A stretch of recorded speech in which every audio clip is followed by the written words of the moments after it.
Thank you so much for joining us. I think to start, I'd love to have you just kind of introduce yourself.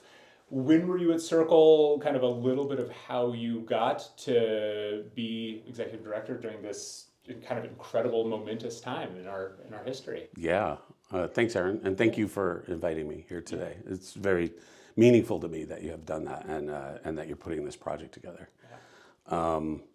So I'm Shawn Garvey, and was originally from Massachusetts. Grew up in a small western Massachusetts mill town called Westfield, Mass. Prior to coming to SYRCL, I had done a lot of political campaigns and fund development for political campaigns, environmental campaigns, and U.S. Senator Boxer and Governor Gray Davis and others, Jerry Brown, which is why I moved to California in 1989, was to work for Jerry Brown, which fortuitously would come around 8 years later in 1997 when he gave me a recommendation to Roger Hicks, Charlie Brock, and Michael Killigrew for the job, the posted job of executive director of the South Yuba River Citizens League. It's a good recommendation. Yeah. So I arrived here on September 27th, 1997. There was $2,300 in the bank. The annual budget was $25,000. And we were in a little place above Sushi Q, which is still there. Sushi Q is still there. Yeah. And we immediately had, the very first night I was here, I drove down from John Regan's house in Tahoe City and got here for a fundraiser at Posh Nosh, which was owned by Ruth Poulter, who was a big supporter of SYRCL. And we raised some money with Gary Snyder and Michael Killigrew and others. And yeah, we were off to the races. Oh, that's incredible. I love that story and how connected the community is and how it continues to be. John and Roger and all of those people, they're still here. Going to Roger's retirement party this evening. That's right. That's right. So looking back on that time, what was kind of happening on the river and then the community and nationally that made the Wild and Scenic campaign so urgent? And then, how did you go and how did the people that were around at that time go from kind of, hey, we need to do something to protect this river to wild and scenic status is the answer? Yeah. So in context, there were a number of dam proposals over the years, mostly from the California State Water Project or the Yuba County Water Agency down in Marysville for various stretches of the South Yuba River, sometimes the middle and North Yuba, and even the main stem of the Yuba River. So those kept popping up. And then there were hydro projects that would be proposed. There was one proposed by Roger Hodgson of the Supertramp, who thought he was doing a good thing, and it was clean energy. Right. And they proposed a small hydro facility down there on the property below that they owned. Yeah. So they kept popping up these proposals to put dams on the Yuba River, and just so happens that to get right to the moment of the wild and scenic legislation is these campaigns happened. There were a couple of failed efforts initially to put legislation through the California State Legislature to protect the river. Right. Those didn't go anywhere. There were various reasons for that.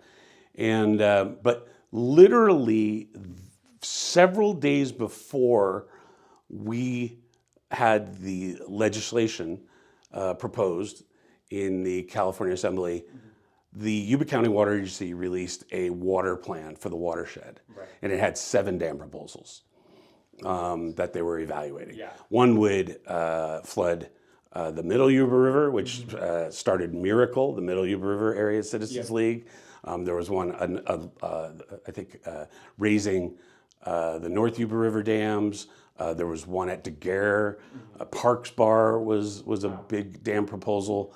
And then I believe there were 2 proposed or evaluated for proposal on the South Yuba River. So we had these headlines that came out. One was 7 dams proposed. The next was first progressive majority on the Board of Supervisors is going to ask legislators to sponsor legislation to protect the river. It couldn't have happened in a more synchronized manner. Yeah. In order to support sort of a local effort to say, hey, this is even your river, Yuba County. Right. At this juncture, it's our river in Nevada County, and it's treasured for a lot of really important reasons. And we don't take kindly to the proposals to build dams up here. Right. Yeah, that's boy. Yeah, if you saw it in a movie in Hollywood, you'd be like, "Well, that's ridiculous timing. That's nobody's gonna believe that." That's funny. You would say that because it really was like that. And I don't want to, I could go down a pathway of that type of Right. synchronicity on this campaign because it really, not only was it the genesis of a long term, at least since 1983 when Circle Right. was founded by a couple of river hippies, Dennis Berry and his gang, Yeah. that just wanted to keep swimming in the river. That it was a accumulation, aggregation of all of the work over those 15 years that had gone in organizing the community, educating the community about the impacts or the potential impacts of wild and scenic, et cetera. But there were regional and national things that were going on. Sierra in Peril had come out, in the Sacramento Bee, I believe it was Tom Knudsen, I think was the author. And it talked about the degradation of the watershed resources in the Sierra Nevada and its effect on urban California and less water, more expensive water, dirt and contaminated water, and forests in the Sierra Nevada that at that time, literally in the midst of this campaign, Sierra Pacific Industry, which is the largest private landowner in California, I believe. I think so. Had proposed clear cutting their entire package of properties in the Sierra Nevada that summer as well. So you had this confluence of things going on. We had some big actors move into town, American Rivers, Steve Rothert and Elizabeth Soderstrom. We had Tom Moores with Sierra Watch. We had the Friends of Deer Creek. We had YWI up on the ridge, Yuba Watershed Institute, Gary Snyder and his larger group. And then we had a really committed board at SYRCL with Larry Kinker and Bruce Herring and Karen Cole and Roger Hicks, of course, Michael Killigrew and Charlie Brock and other heroes of the Yuba River story. So it was a really, we really could go on and on about the number of fortuitous things that, had they not happened, would not have ended up in a successful wild and scenic Yuba River. Yeah.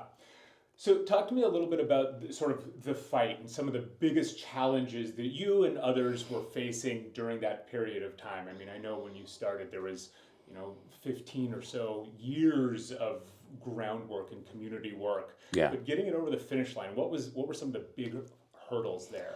Well, I'll tell you what was just arising at that time in the Sierra Nevada was this property rights advocacy movement. Sort of a forebearer of what we would see, probably it looks like MAGA today. It would have looked like anti-NH 2020, which was another high-profile campaign. But it was a legacy of this, and it was just starting then. But what SYRCL had done with Pascal and Susan Levitz and other local people is organize private property owners all along the Yuba River with house parties, dozens of house parties. And they had done this before 1997. This had been going on for 3, 4, 5 years. And these were thoughtful conversations with people on the ridge, on this side of the river, property owners abutting and adjacent to the river. How will this affect mining? Can I paint my deck? Can I have a water treatment system at my house? There were a lot of rumors flying at that time, as they will, that those folks invested a tremendous amount of time in ensuring they were dispelled, if appropriate, or discussed, or considered. So it was a really thoughtful campaign, and that would have been our most substantial opposition. But because of that work that had been done, starting in 1990, all the way up through that time, most of that was pretty blunted. What was the more substantial? There were two more as substantial sort of obstacles. One was the Yuba County Water Agency and its relationship with other water agencies, who are not typically known for environmental protection. Generally, they've reformed over the last decade. Some of them, not all of them, but a lot of them have become much more thoughtful in watershed consciousness and that type of thing. But at that time, Yuba County Water Agency proposing the 7 dams and being really kind of obstinate about it, unapologetic, and like wanting to take the fight. That was an error on their side.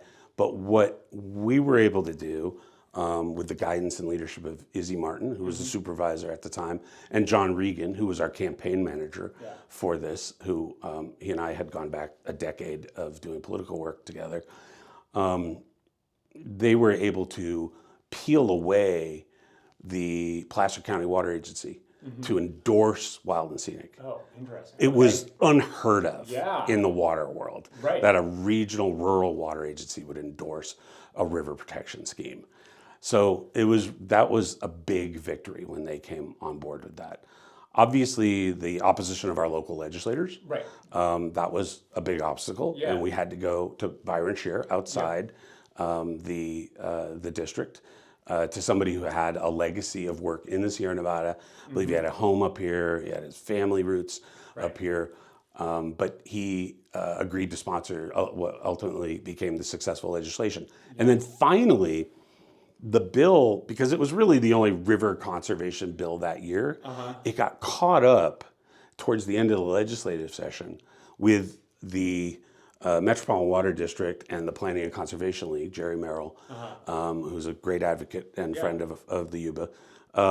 It got caught up in a water bond fight. And so it became like, you're not getting a Wild and Scenic River unless the water bond passes. And people were leveraging the two together. Ultimately, we were disappointed when that happened because we would have preferred to go stand alone. We were going to win. When we got involved in the water bond politics, you never know what's going to get traded away. It's like everybody's trading dams and water and forests and money and all of that type of stuff. Ultimately, we got a call from the night I believe the water bond passed from Jerry Merrill. It was at the SYRCL office above Sushi Q. It was about 5:30, 5:45, and he said, if we get $90 million in non-dam flood control for the Yuba River in exchange for the Wild and Scenic bill, so that Yuba County can say it won something out of this, are you guys okay with that? Are you able to have that fight over the money and the resources to make sure it gets spent on actual non-dam flood control? Do you have the resources there? Do you have the personnel, the people? And I said yes, and he said okay. And the next thing we knew that they had both passed. I would love to touch on something. So when you said Placer County Water Agency endorsed Wild and Scenic, was that because they knew that some of their water was coming from the South Yuba, but below the Wild or above the Wild and Scenic? Yes, 100%. So their water wasn't going to be 100%. Yes. Interesting. I think it's that big diversion up top near Bear Valley. Is that right? It's that one right. And that goes over to the Placer County, the next watershed up, and Placer County has an interest in. And through stuff. And Otis Wallen was the chair of the Placer County Water Agency, and Otis Wallen is a noted rivers advocate. So I think they had a 4-to-1 board. He happened to be the chair, but he was the only sort of pro-river inclined board member, and he helped negotiate that. But you're right, and that's really brilliant that you even knew that inside baseball, because that was inside baseball. Interesting. So you started talking about it a little bit with the community in some of those sort of house parties and educational sessions. What else were residents doing, activists, sort of everyday people helping to move this across the finish line? So that's a really, really good question. So we had people in the Capitol. A number of times we brought 300, 400, 500 people from Nevada County down there in buses, students. We brought adults. We have longtime activists down there to educate local lawmakers as to the groundswell of local support. Those were really cool days. I've got some old pictures of that with one of my daughters is a tiny thing, and there's 450 people in front of the state capitol. So that was the crux of it. There was a letter writing campaign. We were doing a lot of fundraising. There were people doing things like Michael Killigrew and Lorraine Webb got us an invitation to Burton's fundraiser down in San Francisco, and Yeah. like 20 of us piled in cars to go support him because he was taking hits for supporting this legislation. Right. And we wanted to support him back, and so that makes sense. we cultivated a deeper relationship with him there. Obviously, the recreation community was huge. Yeah. The rafters on the American River, Dan Buckley, and Bill Center, a lot of other folks from American River and other campaigns, American Whitewater, locally here, Bruce Herring. Coyote Creek was the boating company here. So there was a big recreational contingent. People were rafting the river to showcase that it was raftable, that it was a navigable river, all of that. Obviously, the property owners meetings continued to go on. We were also, I mean, I'll be honest with you, we had we were fortuitous in that we had, at that time, this is so foreign to people now, but you had a local media environment that this was pre-internet effectively, internet media anyways, or internet news. And we had the Union, and there was a reporter there, Tim Omarzu, who wrote a story on this 2 or 3 times a week. And he was a really thoughtful reporter. I think he was a young cub reporter at the time. He really wanted to get to the nut of it rather than the politics of it. Right. Had he listened to the owners of the Union at the time, it would have been anti-Wild and Scenic. Yeah. But because of his reporting, ultimately it even got an endorsement from the Union. Because they heard this community wants this to happen. Right. You know, and it's a perfect storm. Dam proposals, here's a solution. And so the Union was in favor. Susan Levitz and Pascal were just starting their media and communications stuff. Okay. And that was very, very helpful for our tailwinds. And then, of course, KVMR. Yeah. This was a daily story by Mike Thornton, Paul Emery, Steve Baker, and they would report about the daily machinations of the legislation. The locality got a deep education, not only in the protection of the river, but like how legislation works, how power moves around.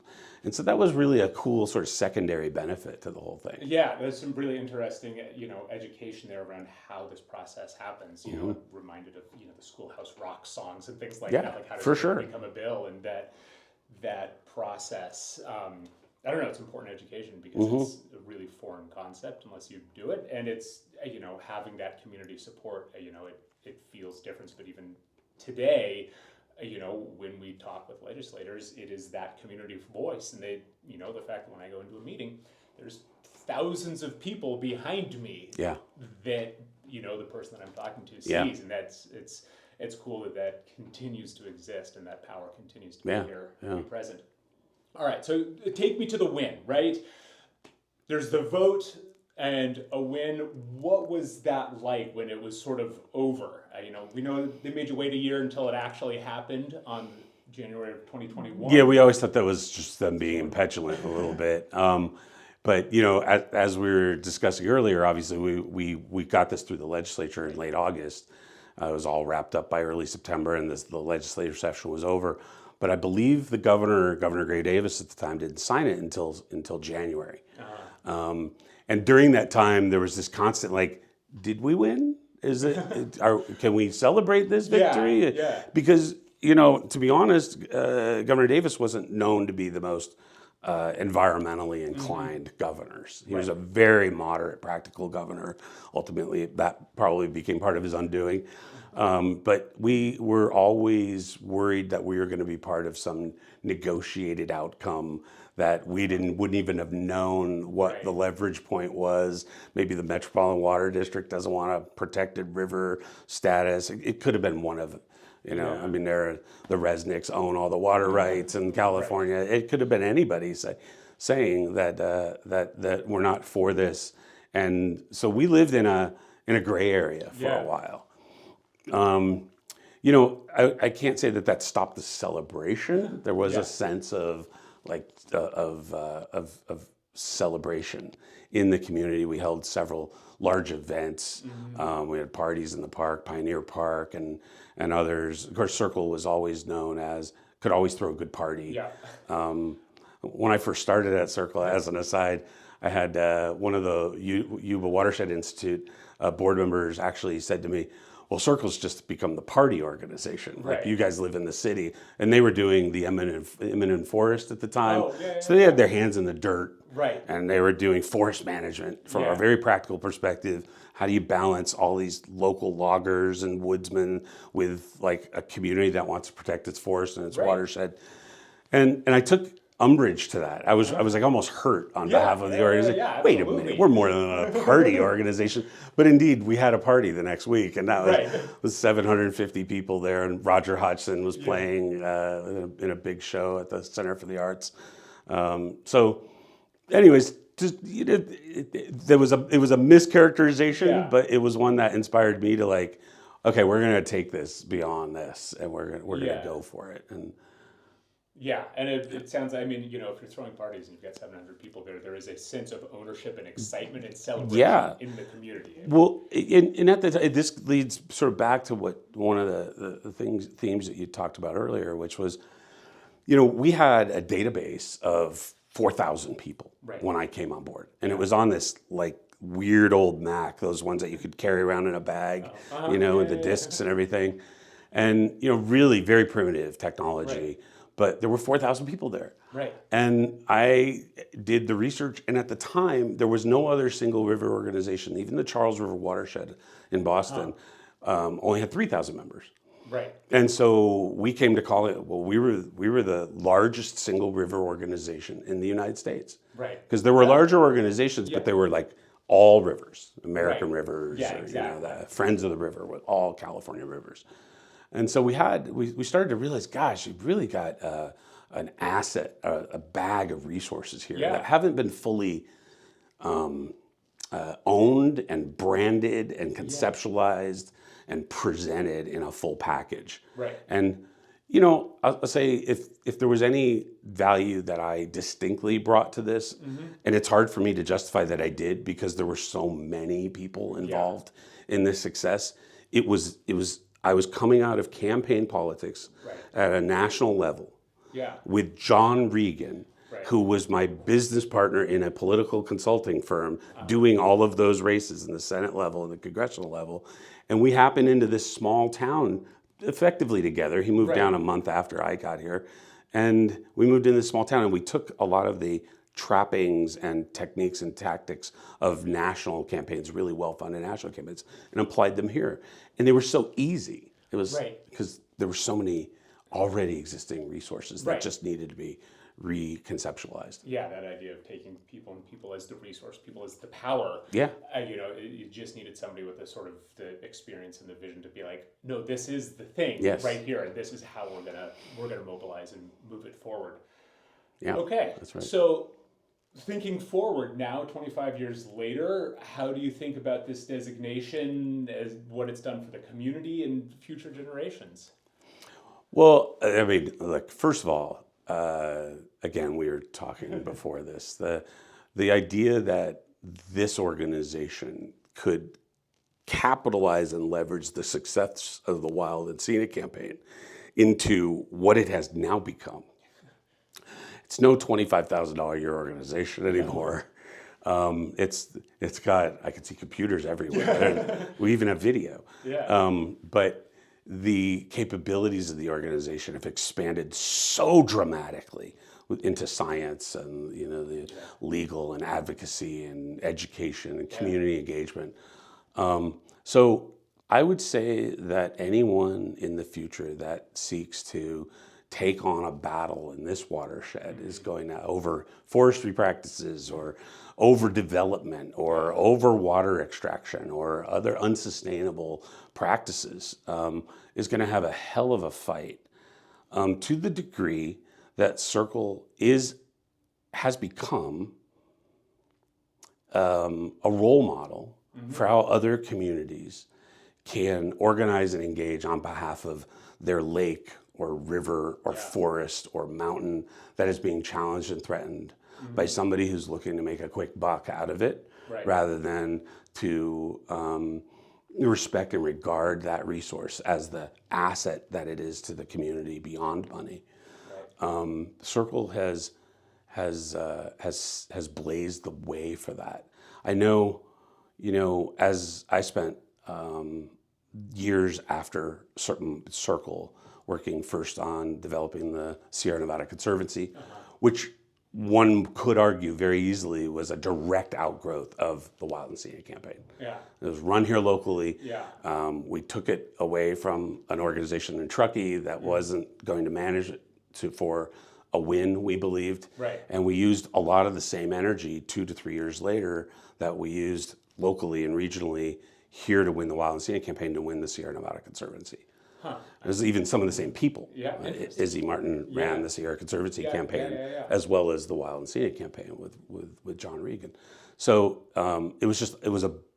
that was a stepping stone in a much larger conservation effort.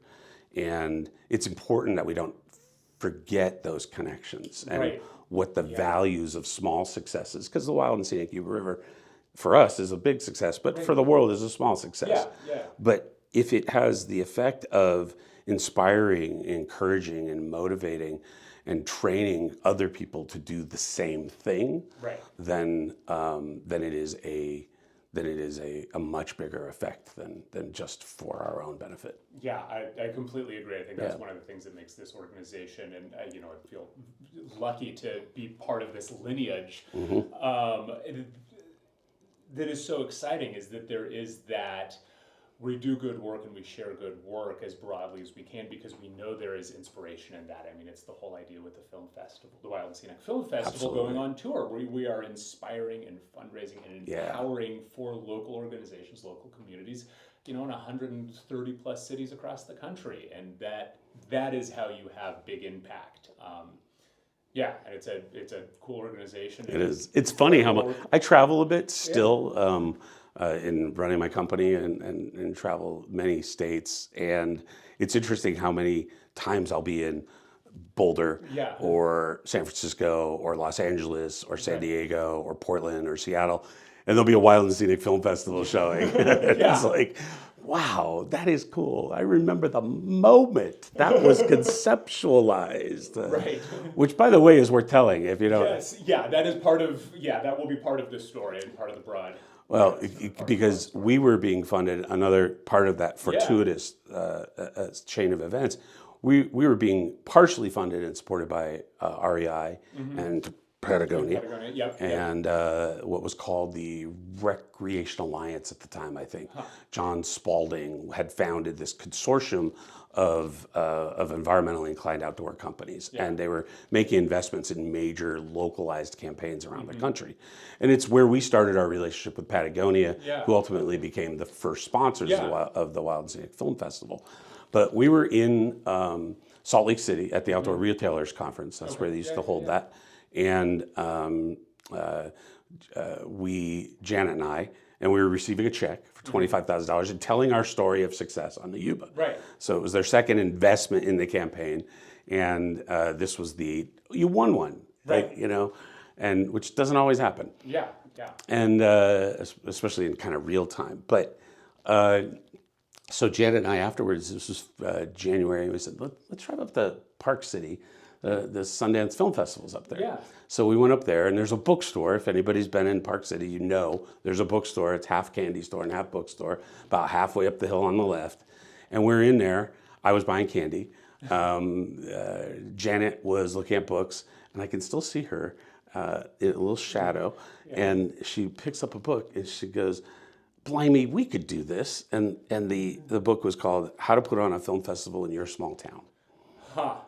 And she bought the book, and she brought it back here, and I was transitioning out of executive director. I might have already, and she was transitioning in, and that became one of her. That became her calling card, a significant calling card, one of several actually, for her leadership at SYRCL, and was founding that event. Her and Kathy Dotson schemed that up and blew oxygen on it. Found a lot of support for it here locally. And then when Patagonia came on board and allowed us to do something national in scope, it really obviously fit hand in glove. That's a great story. Certainly looking forward. Janet will be in Monday. Oh, and great. I'm excited about it. Excellent. Expanding on some of that. Sweet. Well, thank you so much for coming in and. Is there anything you still wonder about? Is there anything? Oh, that's a great question. Yeah, how off script? I mean, at this point, we've got what we want, but there's Sure. there's too much. Well, we've got what we had planned. Yeah.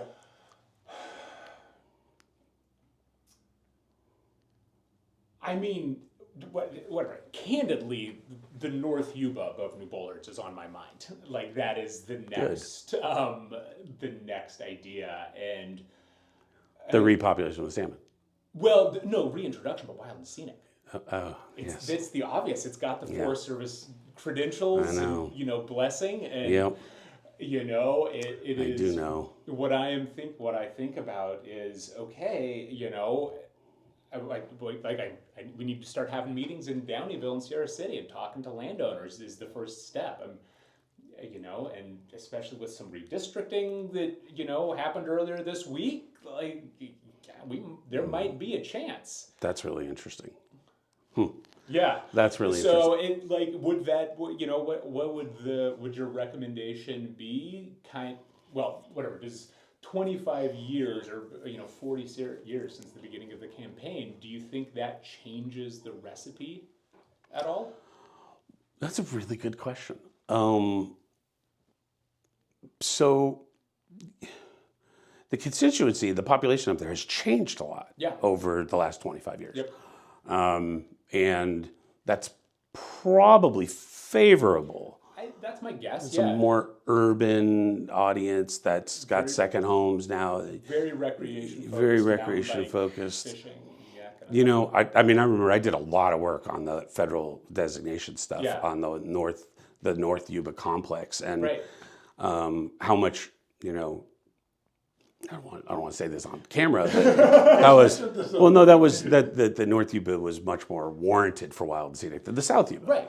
Yeah. I mean, it's much more pristine. It's more pristine. It's truly wild. Yeah. There's a whole lot of dams and versions upstream of the wild and scenic. Very, very true. Yeah.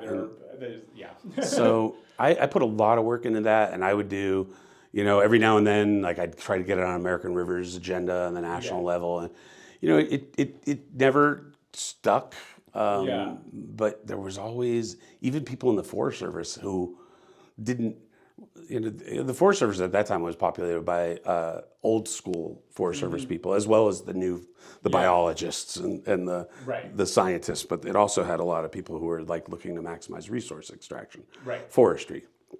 And even they were like, this really should be wild and scenic. Yeah. We don't even agree with wild and scenic. But it's hard to argue based on those. So would the recipe be the same? I don't think it would be much different.